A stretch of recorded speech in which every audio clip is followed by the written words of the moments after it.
Most of us learn that the deadliest conflict in human history started neatly in 1939, driven entirely by a battle of democratic good versus cartoonish evil. But what if we shatter that assumption? What if the war was actually driven by a severe lack of farming? Welcome to the channel. Subscribe to keep challenging the history you think you know. History classes love to put wars into neat, multiple-choice boxes. They like clean start dates, like September 1939, and simple narratives of democratic heroes defeating fascist villains. But real history resists that kind of packaging.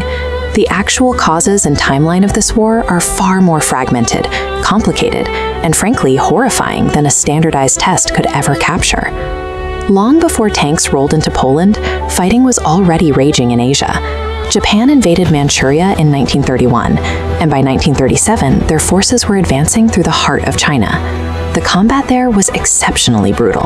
The slaughter of hundreds of thousands of Chinese people in Nanking remains so deeply controversial today that it actively strains diplomatic relations between Japan and China. Meanwhile, the war we usually see in movies, the European theater, didn't ignite until 1939. Driven by Adolf Hitler's rise to power, Germany utilized the Blitzkrieg. Blitzkrieg is a rapid military tactic combining fast-moving tanks, troops, and massive air support to quickly overwhelm enemies. After sweeping across Central Europe, the Nazis turned their sights on Great Britain. Today, we associate this period with those quaint, keep calm and carry on posters. But the reality was the Blitz, a relentless campaign of massive airstrikes that left civilians navigating the rubble of their own bombarded neighborhoods. Sustaining this fight required resources from every corner of the planet. Even officially neutral nations were vital cogs in the war machine. Argentina, for instance, supplied 40% of all the meat consumed by the British to keep the Allies fed.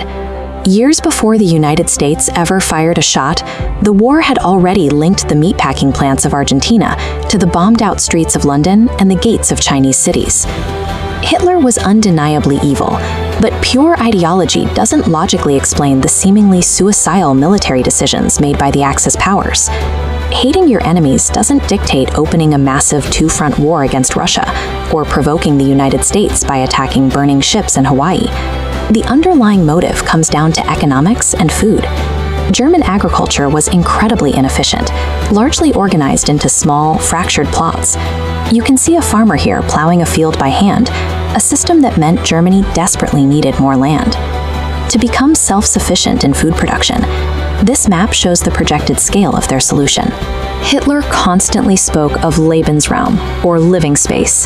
The strategy was to conquer Poland, Ukraine, and Eastern Russia, resettle the territory with Germans, and deliberately starve up to 20 million of the people who already lived there. This was officially known as the Hunger Plan. This sickening economic logic was explicitly tied to the Holocaust. When the populations of Eastern Europe and Europe's Jews weren't dying from starvation fast enough to meet the Nazis' agricultural timeline, they accelerated the extermination through a highly organized network of death camps. On the other side of the world, Japan faced an identical crisis. They suffered from an acute fear of food shortages because their own farming sector could not keep pace with a booming population. They sought to expand their agricultural holdings by resettling farmers in territories like Korea. The Axis powers rejected the idea of buying what they needed through global trade. Instead, they adopted a demented economic logic. They would sustain their own empires by stealing land and systematically exterminating the people already living on it. It is highly tempting to frame the Allies as a pure, unified coalition fighting for democratic ideals against totalitarian imperialism. But the historical record rejects that clean narrative.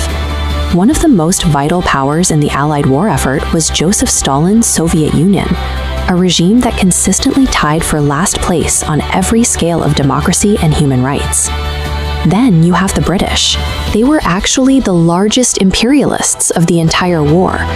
Great Britain could not have fed itself, clothed its soldiers, or resisted the Nazis for a single year without extracting massive resources from its subjugated colonies. That extraction carried a devastating human cost. Over 1 million Indian British subjects died in a famine, a catastrophe that could have been avoided if the British had simply redistributed food. Leaving people starving on the street helped convince many that the supposed moral superiority of the British Empire was a complete sham.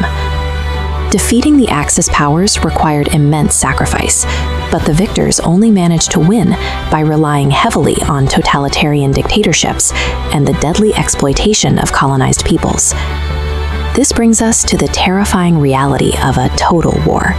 A total war is a conflict where a nation mobilizes all its resources, meaning civilians directly sustain the military through industrial and agricultural production. Because of this, the line between a soldier and a non-combatant completely vanishes. You can see the weight of this in the solemn faces of the populace. In the Soviet Union alone, 20 million people died.